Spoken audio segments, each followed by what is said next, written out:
the media. JJ, what do you think happened in the third quarter?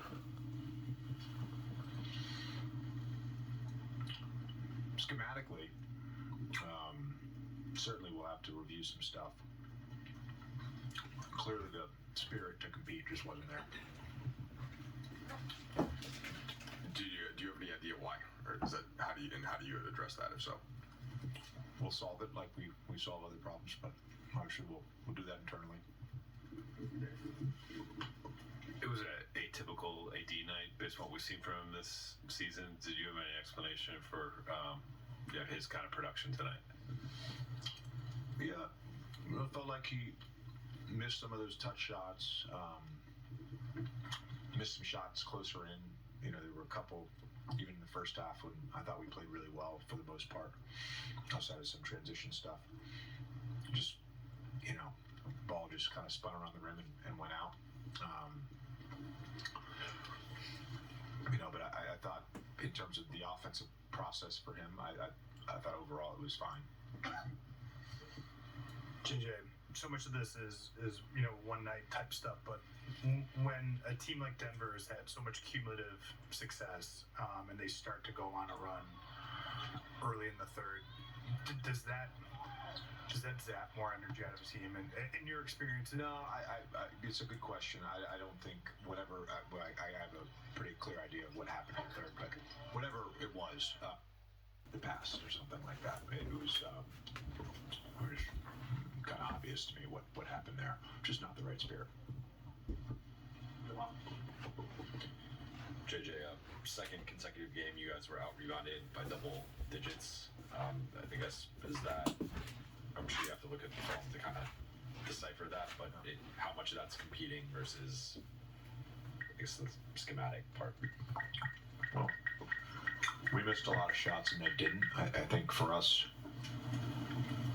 to hold them to 8 offensive rebounds a little bit, I think at least three of those were sort of late there in the fourth when we still had our starters in, but that was a big point of emphasis. Jokic played 36 minutes and he got 2 offensive rebounds. He was averaging close to 5. So, that part of it, we would like to get more offensive rebounds on an off shooting night like we had, but potentially just not a lot of opportunities there to rebound because they shot 61%. They were over 2 points scored per turnover almost the entire game. Just how punitive did it feel watching it every time you guys would make a mistake? Yeah. Those put us in some tough spots. It wasn't just there in the third.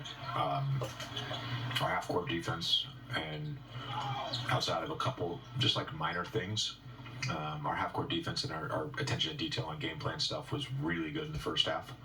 It was the transition and some of the turnovers that hurt us there.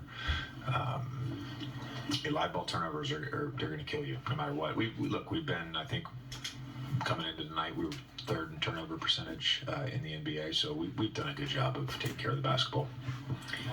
To ensure that the kind of things that you guys have been working on and the messaging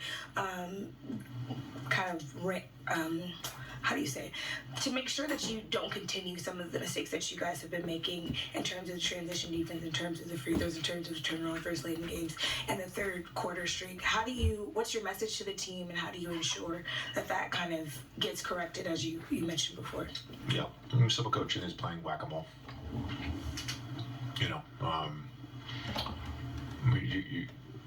You have to address weaknesses. We certainly did some of that stuff yesterday in film and on the court, and felt pretty good about our overall just process and game plan coming into tonight. And all of us we didn't execute it. But in terms of the defensive stuff, and I told the group this yesterday, like, we can point to whatever we want to point to. Me and my staff will take some ownership on that as well. Like, it's not just players not executing the game plan. It's it's all of us. Like, we're all on the same team. We all want the same outcome. We all want to be a good defensive team. So we've got to figure out that together. Check out the highlight.